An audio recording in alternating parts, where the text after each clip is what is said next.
ഇതുപോലെയുള്ള തന്തയില്ലാത്ത നാറിയ സ്ത്രീകൾ ഇനി ഒരു പബ്ലിക് ട്രാൻസ്പോർട്ടിലോ ഒരു പബ്ലിക് വേദിയിലും വരണ്ട. കാരണം അവരുടെ ദേഹത്ത് അല്ലെങ്കിൽ എന്തെങ്കിലും വെച്ച് കെട്ടിയിട്ട് വരിക.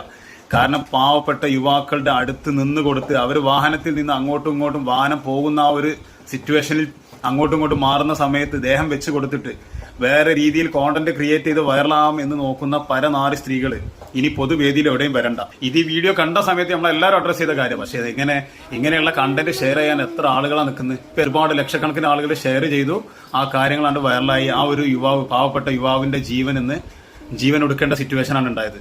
അതായത് വയസ്സായ അമ്മയും അച്ഛനും മാത്രമുള്ള ആ ഒരു വ്യക്തി ഈ ലോകത്തോട് ഇവിടെ പറഞ്ഞു. ആ വ്യക്തിയുടെ മുന്നിൽ വേറെ വഴിയില്ല. കാരണം നമുക്കറിയാമല്ലോ, ലക്ഷക്കണക്കിന് ആളുകളാണ് ഓരോ സെക്കൻഡിലും ഇതുപോലെയുള്ള വീഡിയോ കണ്ടുപോകുന്നത്. ഇതിന്റെ സത്യാവസ്ഥ കണ്ടെത്തണം.